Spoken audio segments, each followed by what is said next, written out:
Nós vamos hoje fazer uma introdução a essa série. Então nós vamos ler apenas os 3 primeiros versos, talvez um dos mais conhecidos do livro do profeta Jonas.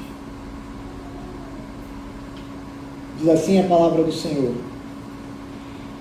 A palavra do Senhor veio a Jonas, filho de Amitai, dizendo: levante-se, vá à grande cidade de Nínive e pregue contra ela, porque a sua maldade subiu até a minha presença.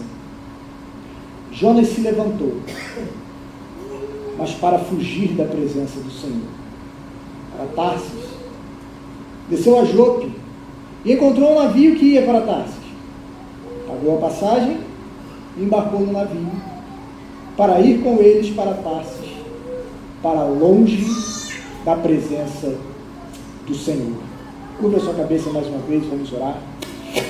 Santo Deus, pedimos a tua presença e pedimos a tua direção ao longo da exposição desse texto.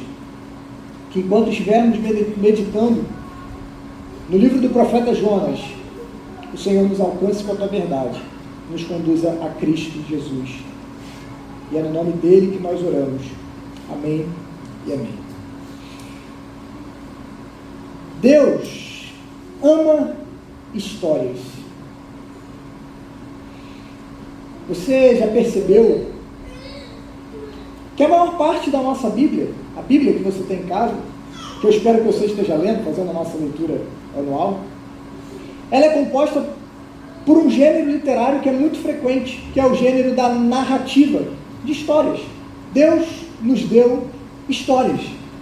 Ele decidiu se revelar assim, de maneira majoritária na sua palavra para nós. Já parou para pensar por que Deus não se revelou numa teologia sistemática, nos dando conceitos abstratos sobre o seu poder, a sua soberania, sobre a sua pessoa? Não foi assim que Deus decidiu se revelar. Deus nos deu histórias. E como seres humanos, nós amamos histórias, principalmente as boas.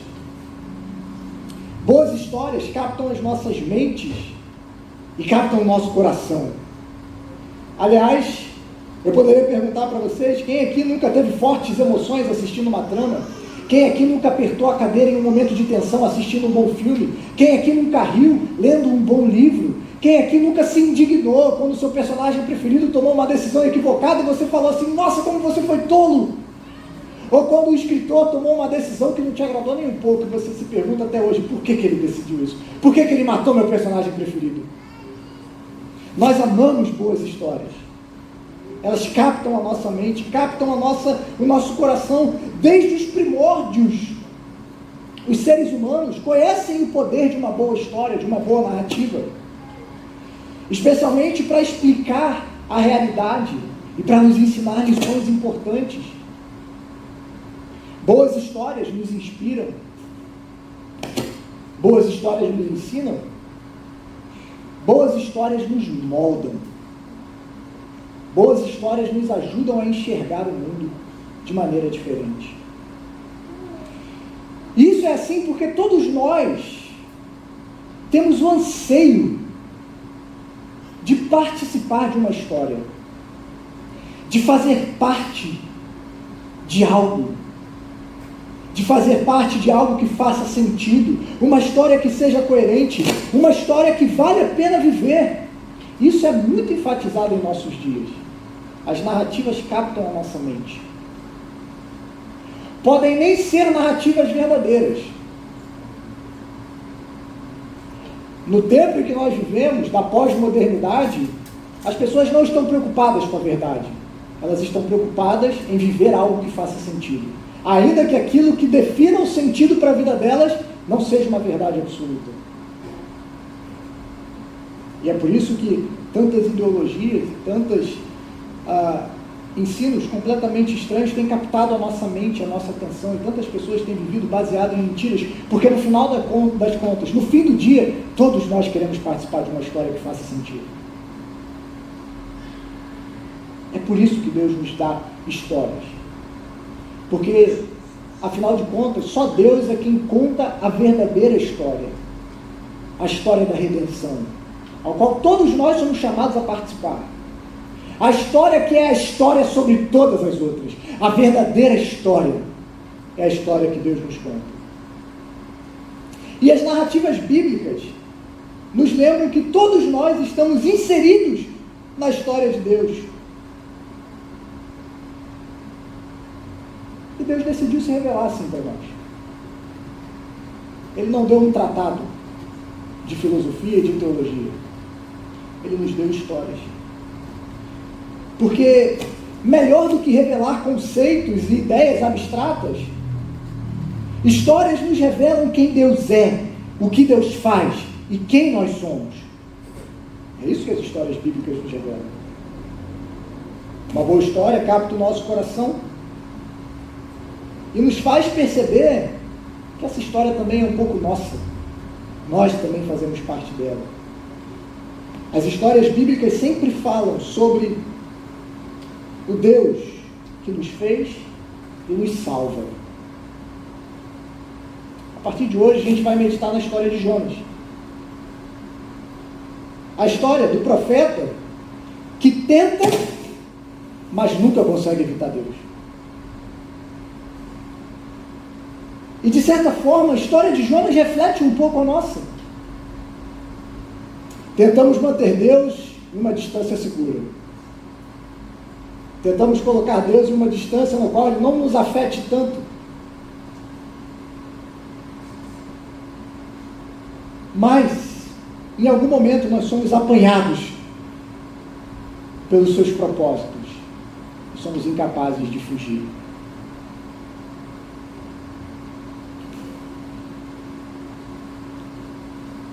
E nós podemos, inclusive, nos identificar com Jonas, o nosso herói, não é tão herói assim, justamente porque ele não é uma figura elevada e distante. Jonas não faz nada de extraordinário. Na verdade, é na incapacidade de Jonas que nós podemos nos identificar com ele. E é na incapacidade de Jonas que Deus está trabalhando, apesar das suas incapacidades. Assim como é comigo e com você. Deus age através das nossas incapacidades, através das nossas faltas de vontade, através da dureza do nosso coração. E é dessa forma que na história de Jonas nós aprendemos sobre Deus e aprendemos sobre nós mesmos. Mas antes de entrar, de fato, na história de Jonas, tem alguns pressupostos que nós precisamos estabelecer. A primeira delas é: Mateus, você acredita que Jonas é história de verdade, história com H maiúsculo, eventos que aconteceram de fato no tempo e no espaço? Será que a história de Jonas é uma história real? Ou é apenas uma fábula judaica, fruto da imaginação humana? Alguns, principalmente em tempos mais recentes, têm argumentado que a história de Jonas possui muitos elementos míticos. A começar com um homem sendo engolido por um grande peixe, uma besta marinha, e sobrevivendo vários dias no ventre desse animal. Uma cidade inteira se arrependendo de modo miraculoso. Uma planta nascendo em um dia e morrendo no outro dia quando ela é atacada por um verme. Dá para acreditar que coisas como essa aconteceram de verdade, Mateus? E para responder isso, eu utilizo as palavras de Agostinho, que há muito tempo atrás respondeu algo muito parecido. E a resposta de Agostinho é a seguinte: ou a crença deve ser negada para todos os milagres divinos, ou não há razão para não crer. Eu acho muito surpreendente que você considere o evento de Jonas como incrível, a menos que você ache mais fácil um homem morto levantar-se do túmulo do que um homem vivo ser preservado no ventre de uma grande besta. Para Agostinho, se você nega Jonas, como que você pode afirmar Jesus e o milagre da ressurreição? O mesmo Deus que é suficientemente poderoso para ressuscitar a Cristo dentre os mortos, é o mesmo Deus que é poderoso para sustentar e guardar a vida de um homem no ventre de um animal. É claro que a gente percebe que a redação do texto de Jonas é literalmente muito rica, há uma estrutura clara, bem definida. Jonas utiliza-se de uma escrita muito rebuscada, ele usa muitos recursos literários, como você pode perceber numa leitura mais atenta, ironia, humor, tudo isso está presente na história de Jonas. Mas não há motivos para nós não crermos que a história de Jonas realmente aconteceu, a não ser a própria incredulidade que nós teríamos em qualquer outra coisa que a Bíblia vem ensinar. E é interessante, porque Jonas sempre foi lido como uma história verdadeira que aconteceu no tempo e no espaço, a não ser em tempos modernos, a não ser com o advento do cientificismo, do iluminismo e da incredulidade, que não surgiu no nosso tempo, que existia muito antes. Mas quando essas coisas começaram a tomar o lugar de Deus e questionar a possibilidade de milagres acontecerem. Inclusive, o próprio Jesus testifica que essa história é real. Não faria sentido Jesus equiparar a sua própria morte e ressurreição ao evento de Jonas no ventre do peixe, se Jonas nunca tivesse passado pelo ventre do peixe. Não faria sentido Jesus afirmar que a geração de Nínive se levantaria para condenar aquela geração que estava negando a Jesus, se nunca houve um verdadeiro arrependimento em Nínive. Não faria sentido Jesus usar essas comparações se essa história não tivesse acontecido de verdade. Então sim, Jonas é uma história real, que aconteceu no tempo e no espaço específico. Porém, a história de Jonas, ela é mais do que uma simples história. Ela é uma história que é profética, apontando, como a gente vai ver ao longo das nossas exposições, para a própria história de Israel,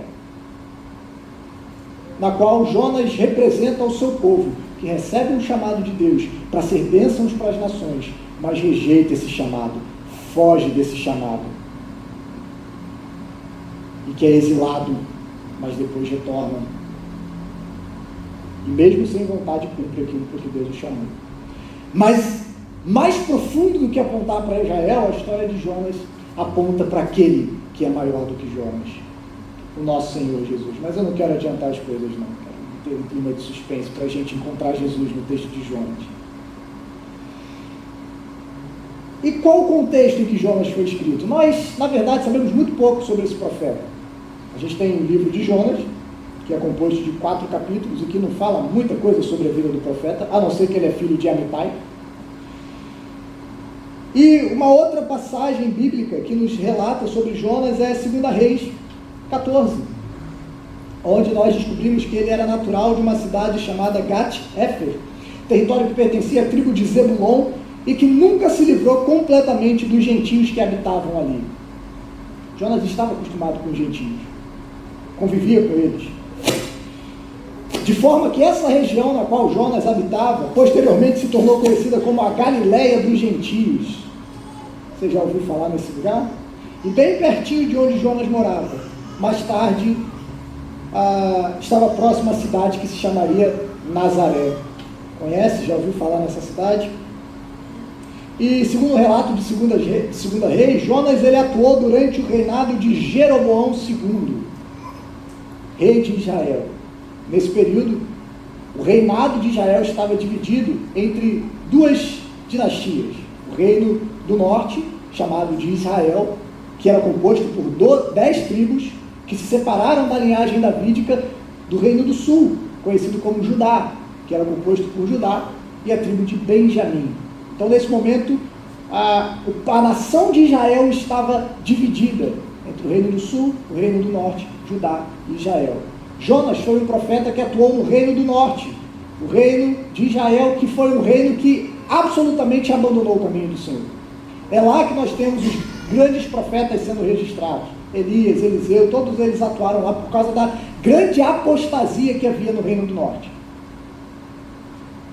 Mas, curiosamente, Jonas pregou durante o reinado desse rei, Jeroboão II, um rei que fez o que era mal aos olhos do Senhor. Em meados dos anos 700 a.C., 753, provavelmente, próximo dali, E Jonas trouxe uma profecia durante o reinado desse homem, de que Israel iria aumentar o seu território e recuperar terras que foram perdidas para nações estrangeiras e inimigas de Israel. Ou seja, mesmo em meio à apostasia do Reino do Norte, Deus estava abençoando Israel naquele momento, fazendo com que aquele reino, por um dado momento, pudesse prosperar e recuperar as terras que haviam perdido. Isso de fato aconteceu, comprovando que Jonas era um profeta verdadeiro, um profeta levantado pelo Senhor, um profeta que trouxe algo, uma profecia da parte de Deus que se cumpriu. E é bem provável que a história de Jonas em Nínive tenha ocorrido após o cumprimento dessa profecia. Jonas já era um profeta experiente, um profeta confirmado pelo Senhor e que recebeu um chamado específico. E é aqui que começa a nossa história. Porque o livro de Jonas começa como os demais livros dos profetas se iniciam. A palavra do Senhor veio a Jonas, filho de Amitai, dizendo: levante-se da grande cidade de Nínive, pregue contra ela, porque a sua maldade subiu até a minha presença. Mas logo no início as coisas já ficam um pouco confusas, porque diferente dos outros profetas, Jonas não está registrando a sua mensagem. Jonas está registrando a sua história, que é bem diferente da abordagem dos outros profetas. Basicamente, nós não sabemos nada a respeito da mensagem em si. A mensagem que Jonas proclama, inclusive, é uma mensagem que se resume em uma linha. O foco é na história, no que está acontecendo. Mas há outras coisas muito diferentes no livro de Jonas. Em primeiro lugar, Jonas é o único profeta chamado para atuar fora dos limites de Israel e levar sua mensagem para um povo estrangeiro. Nenhum outro profeta fez isso. Todos os profetas levaram as suas mensagens para o povo de Israel. Embora alguns profetas trouxessem mensagens contra nações estrangeiras, mas eles nunca foram até essas nações. Só Jonas recebe esse chamado: levanta, vai para Nínive e prega contra ela, o que já o diferencia dos demais profetas. E como eu já falei, a gente não sabe, o foco não é na mensagem recebida, mas na história de Jonas. E além do mais, a própria reação de Jonas é surpreendente em relação ao comissionamento que ele recebe. Como nós vemos, Deus manda Jonas se levantar, e ele se levanta para fugir da presença do Senhor. E por que Jonas foge da presença de Deus? Você já pensou sobre isso?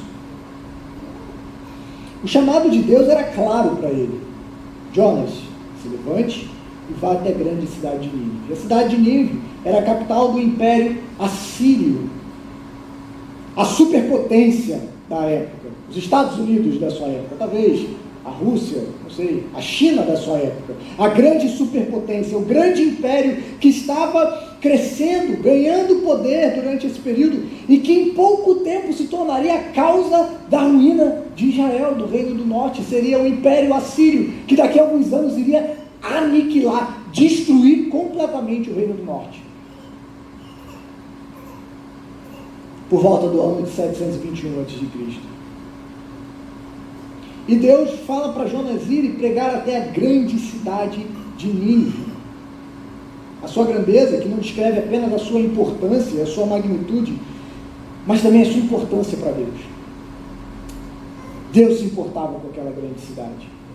Deus se importava com os moradores daquela cidade.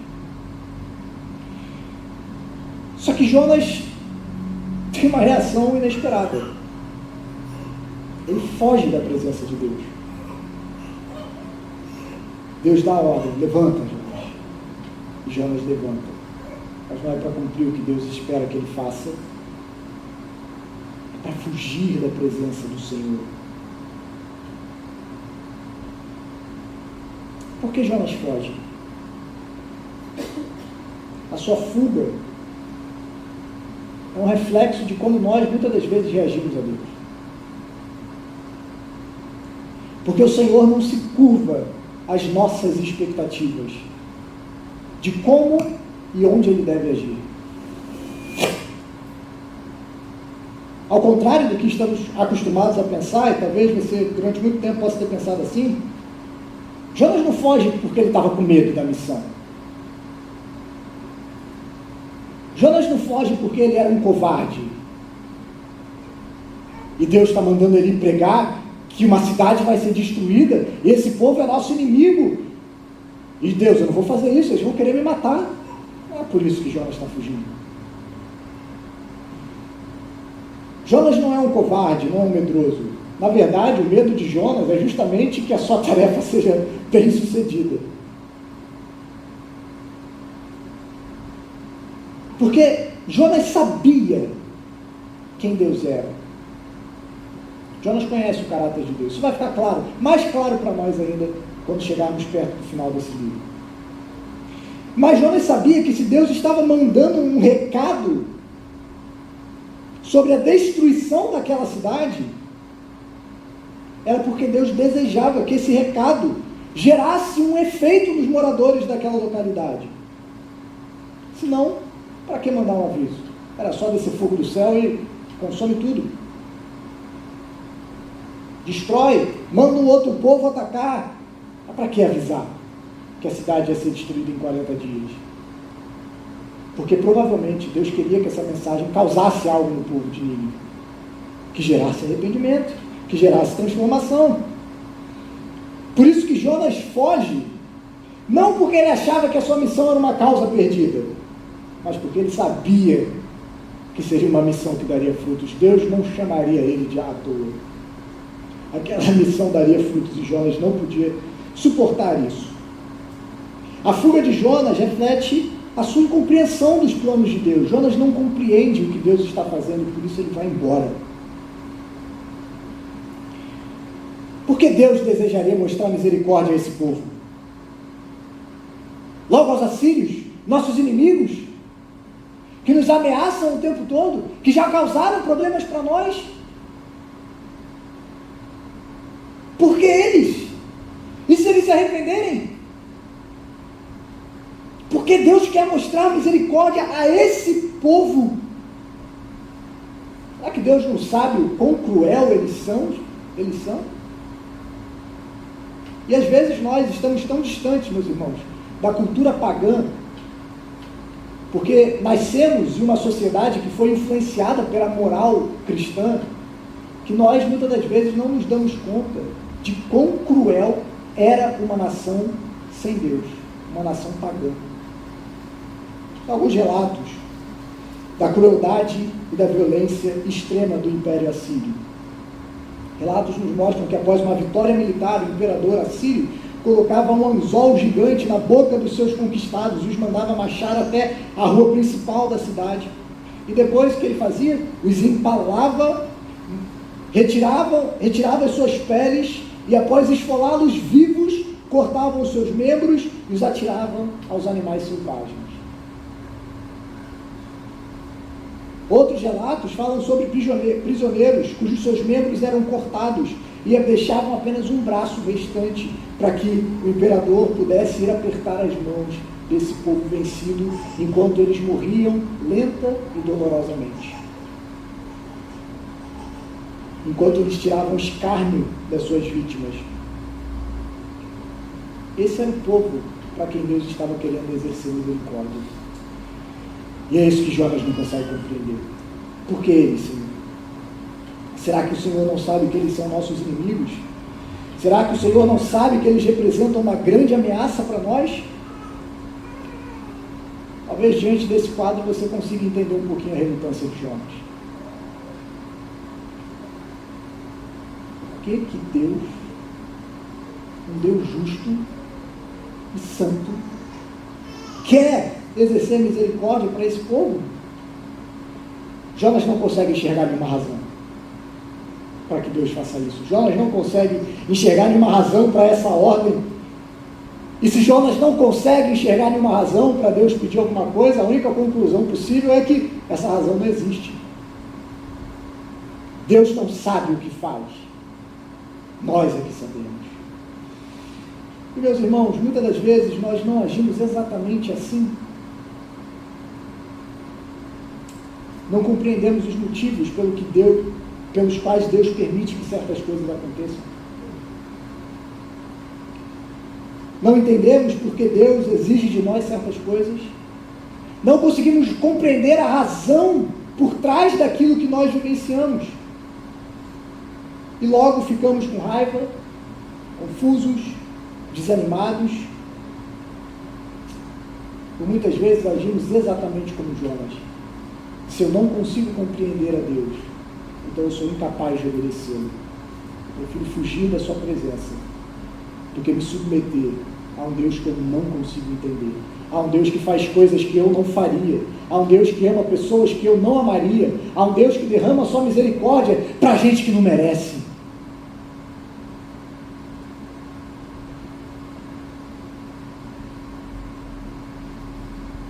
Por que Deus deixou isso acontecer comigo? Porque as coisas aconteceram desse jeito? Porque Deus perdoaria essa ou aquela pessoa? Isso não é justo. Muitas das vezes, quando não compreendemos o modo de Deus agir, nós nos tornamos tão relutantes quanto Jonas.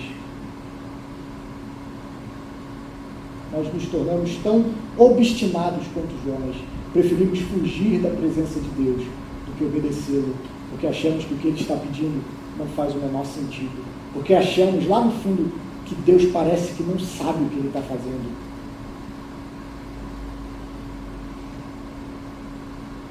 Como muitas vezes nós somos como Jonas. Mas ainda há outra coisa por trás da reação de Jonas.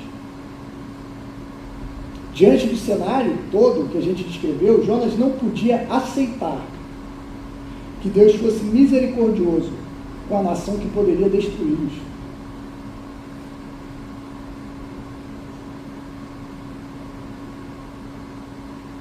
Jonas se nega a obedecer a Deus, porque ele passou a amar mais a sua nação do que amar a vontade de Deus. A lealdade de Jonas ao povo de Israel se colocou acima dos propósitos missionários de Deus. Jonas havia se tornado um nacionalista de mão cheia. Aliás, como provavelmente Israel havia se tornado. Nós somos o povo de Deus. Nós somos o povo eleito de Deus. Nós somos descendentes de Abraão. Nós somos aqueles que receberam as promessas, a lei do Senhor. Nós somos o templo de Deus, está no nosso meio. São nossas as promessas, são nossos os profetas. É nossa a terra. Deus nos ama. Eles só esqueceram o chamado de Deus para Abraão foi para que eles fossem uma bênção para todas as famílias da terra. Como Jonas se esqueceu que Israel foi chamado para abençoar as nações. Deus não é um Deus tribal, só o Deus de um povo, mas Deus escolheu Israel para que Israel levasse a sua mensagem para as outras nações. Mas Israel falha, como seu profeta falha em fazer isso também. Porque em algum momento, tanto Jonas quanto Israel começaram a entender que Deus é só o nosso Deus. Ele é só para nós e não para as outras nações. E eles negaram o chamado que haviam recebido de Deus. E Jonas nega o chamado que ele havia recebido de Deus, porque a sua lealdade se tornou para com a sua nação e o seu amor pelo seu povo se tornou maior do que o seu amor pelo seu Deus. E a grande verdade, meus irmãos, é que em grandes situações, em várias situações, os nossos ídolos se revelam quando nós amamos algo mais do que nós amamos a Deus. Estamos dispostos a desobedecer à vontade de Deus, porque amamos mais alguma outra coisa. Amamos mais o nosso pecado do que o Senhor. Às vezes podemos amar mais o nosso trabalho do que o Senhor e transformamos o nosso trabalho em um ídolo. que nos leva a desobedecer ao Senhor quando Deus nos pede para fazer algo que vai prejudicar o nosso trabalho. Às vezes a nossa família pode se tornar um ídolo que nos impede de obedecer ao Senhor. Às vezes o nosso conforto pode se tornar um ídolo, o nosso dinheiro. Várias coisas na nossa vida podem se tornar ídolos, os quais nós os amamos mais do que amamos ao Senhor. Jonas havia amado mais a sua nação do que a palavra do Senhor, do que a submeter à vontade do Senhor, porque parecia para Jonas que a vontade do Senhor era o escrito de que Israel estava em maus lençóis. Se Deus abençoasse a Assíria, e se a Assíria continuasse a crescer, provavelmente Israel seria vítima desse crescimento. Como que Deus pode planejar algo assim? Como que Deus pode querer abençoar uma nação que vai destruir o seu povo?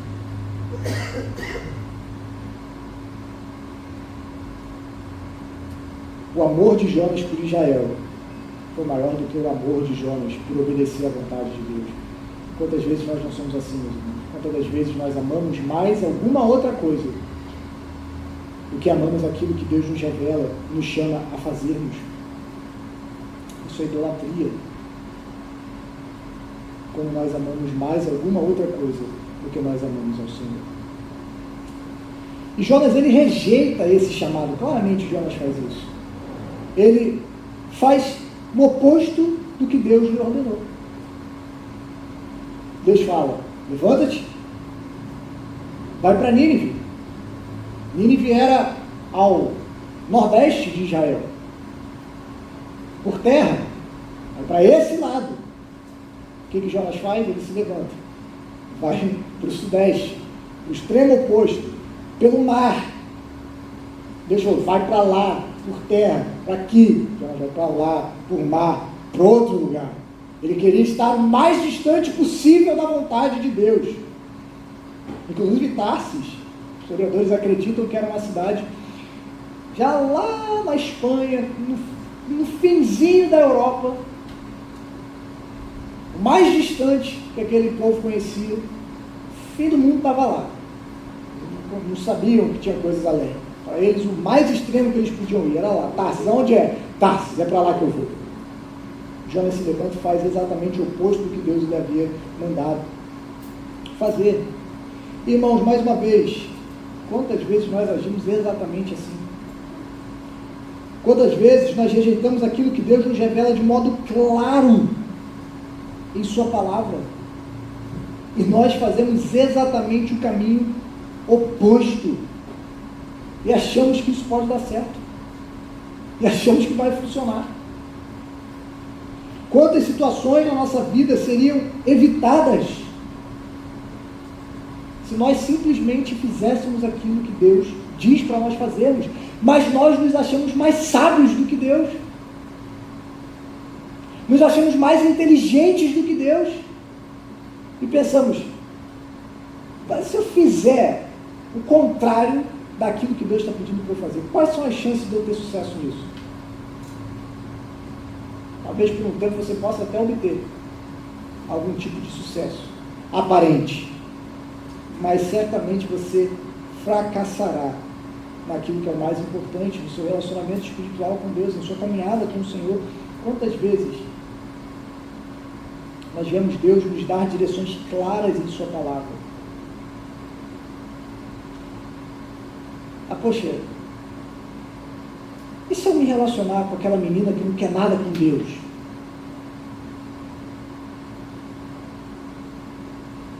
E ela nem crente é, não vai para a igreja.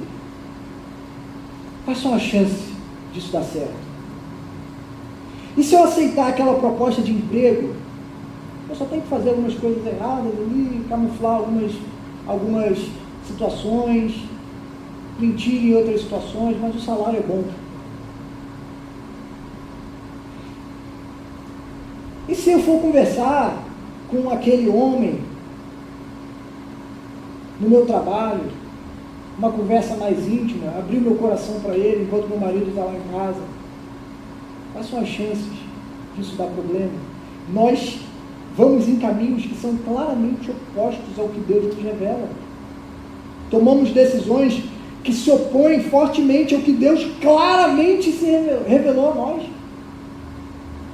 Fazemos como Jonas. Deus nos manda aí para cima e para o leste, nós vamos para baixo, para o oeste. E achamos que podemos nos dar bem contrariando a vontade de Deus. Achamos que podemos ir para longe da vontade do Senhor. E nos encontramos como Jonas, tentando fugir da presença de Deus, mas no fundo a gente sabe que isso não faz sentido. Jonas é profeta do Senhor. Jonas foi criado no meio de uma tradição que ia no templo e cantava: para onde fugirei da tua face? Para onde me ausentarei do teu espírito? Se subo aos céus, lá está. Se faço a minha cama no mais profundo abismo, lá está. Se tomo as asas da alvorada, ainda assim a tua mão me guia e a tua destra me sustenta. Vocês acham que Jonas não sabia desse salmo? Vocês acham que Jonas, como deixa claro para nós quando está conversando com os marinheiros, que ele serve ao Deus que fez terra e mar? Ele tenta fugir de Deus indo para o mar. No meio da nossa loucura, nós tomamos decisões tolas. Porque no fim, Jonas sabe que ele não podia fugir da presença de Deus. O que Jonas queria, na verdade, era fugir de servir a Deus. É uma revolta contra a soberania de Deus. O problema de Jonas, no final das contas, é contra o próprio Deus. Jonas não tem a intenção de obedecê-lo. Porque nesse momento, para Jonas, ele não consegue conciliar a justiça e a misericórdia de Deus. Como Deus pode ser ao mesmo tempo justo e misericordioso com aqueles que não merecem? Jonas não consegue compreender esse Deus. Jonas rejeita esse Deus. E é difícil compreendermos a justiça e a misericórdia de Deus, até que essas duas coisas se unem na cruz de Cristo.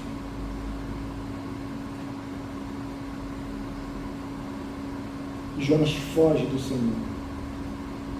A gente vai explorar mais a justiça e a misericórdia de Deus na cruz, mais para frente.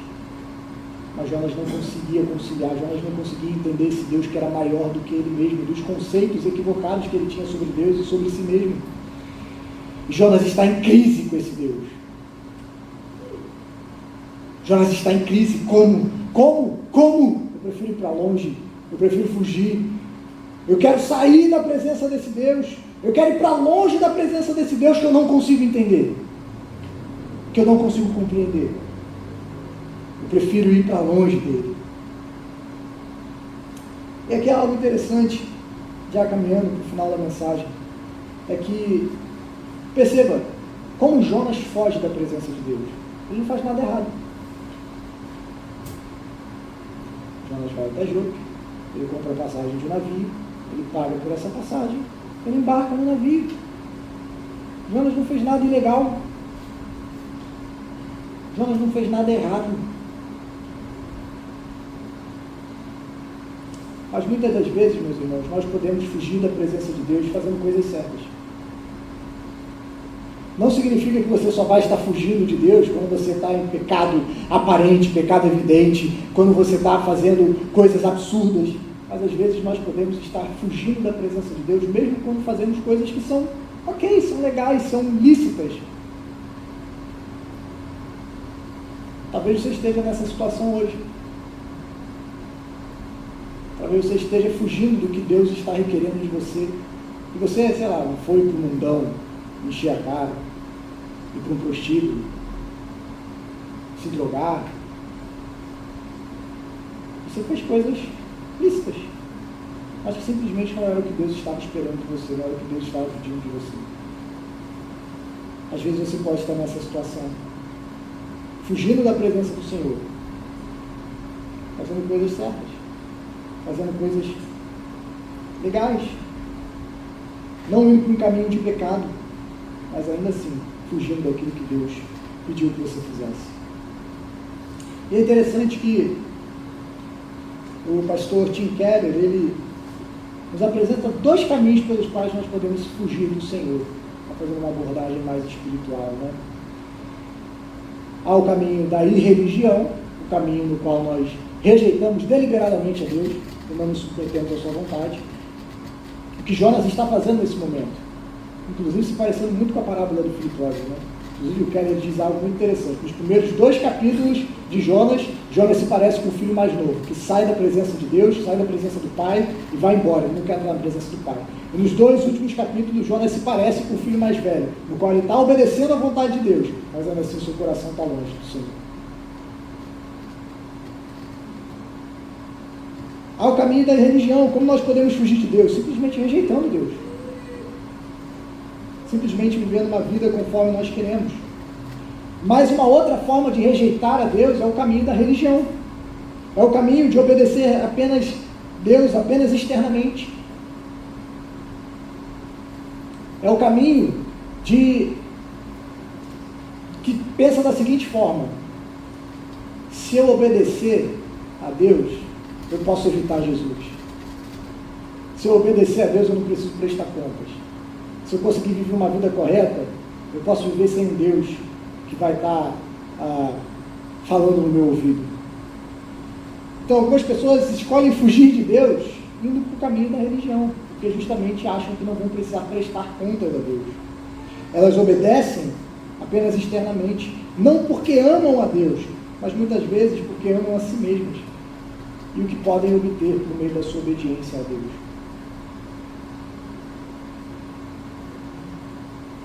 Será que você está rejeitando deliberadamente Deus na sua vida? Será que você está usando Deus só como um meio para obter um fim? Como uma moeda de troca?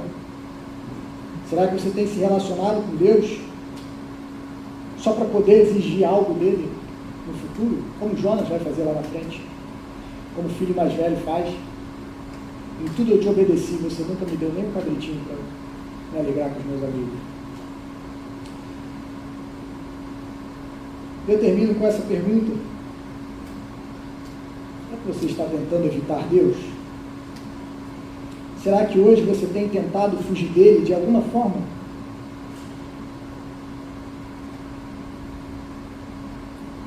O que Deus tem pedido a você? O que Deus tem revelado a você em sua palavra? Você sabe que você precisa fazer, mas você está só ignorando, fingindo que não é com você, fazendo ouvido de mercador. Você sabe que você está fugindo da presença de Deus, você está tentando ignorar o Senhor, você está tentando evitar ao Senhor. Se você está assim, quero te dizer uma coisa que pode não ser muito encorajadora para você nessa noite. Deus não vai te deixar ir muito longe, não. Ele vai te encontrar. E Ele vai te trazer de volta. Porque é impossível fugir da presença do Senhor. E se você está aqui nessa noite, hoje, e a gente não acredita em acaso, talvez nessa noite você tenha a oportunidade de dizer ao Senhor: Deus, eu estive fugindo do Senhor por tanto tempo e eu nunca consegui me livrar de Ti. Porque toda a terra está cheia da Sua glória. É impossível sairmos da presença do Senhor.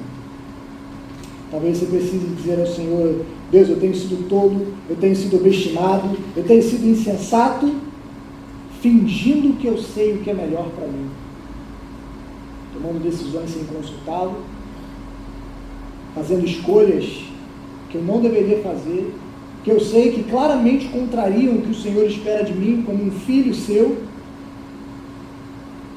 mas eu tenho mentido para mim mesmo, fingindo que eu sei o que é melhor para a minha vida.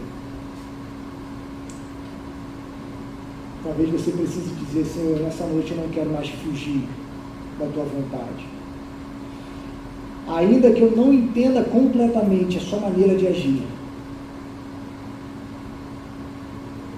eu quero confiar que a sua vontade é melhor do que a minha, que a tua sabedoria é superior à minha. Talvez você seja alguém que até hoje nunca temeu a Deus, que até hoje você esteja fugindo do Senhor, que Deus já está há um tempo no seu caos. Você sabe que não consegue mais fugir. Você sabe que é hora de entregar a sua vida a esse Deus por completo e se dedicar a Ele e tentar de parar de fugir, porque não tem para onde ir, de um Deus que está em todos os lugares. Não tem como fugir da presença de um Deus que sabe tudo e preenche cada cantinho desse universo. Isso só revela a nossa insensatez. E se você está assim nessa noite, talvez Deus esteja te chamando e falando com você: meu filho, eu te trouxe até aqui justamente para que hoje você possa ouvir a minha voz, fazer o que eu espero que você faça, entregar a sua vida a mim. Porque não há como ir para longe da presença do Senhor. Talvez hoje você esteja nessa condição, tentando fugir de Deus. Saiba, meu irmão, que essa vai ser uma tarefa frustrada. Você não conseguirá. É melhor se entregar lá. Porque esse Deus sabe o que é melhor para você. E esse Deus é mais sábio que você. Quero te convidar a ficar de pé.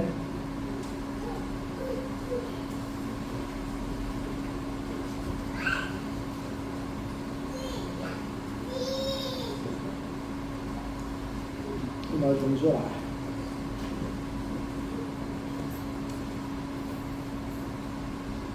Senhor, nós te agradecemos pela tua palavra, que nos revela tanto sobre quem o Senhor é, quem nós somos também. E nessa noite nós queremos nos colocar em tua presença, pedindo perdão ao Senhor. Tantas das vezes que nós tentamos fugir da tua vontade, tantas das vezes que nós nos achamos mais sábios, tantas das vezes em que nós, por não conseguirmos compreender ao Senhor, achamos que não existe nenhuma boa razão para o Senhor nos pedir aquilo que o Senhor nos pede, ou para que o Senhor permita que nós passemos por aquilo que o Senhor nos permitiu passar. Mas nessa noite, Pai, nós não queremos ser como Jonas. Não queremos fugir da tua presença, porque certamente esse será um empreendimento frustrado.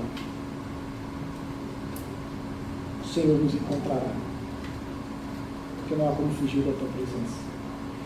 Que nessa noite, Pai, o Senhor conduza os nossos corações à obediência.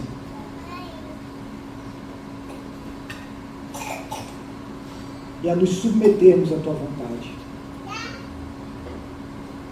E que o contrário de Jonas, ao invés de fugir do Senhor, possamos fugir para o Senhor. Que pela tua graça e misericórdia o Senhor nos ajude a fazermos aquilo que o Senhor espera que façamos. E a de fato nos entregarmos ao Deus que conhece todas as coisas, que nos conhece, e vivermos a tua vontade,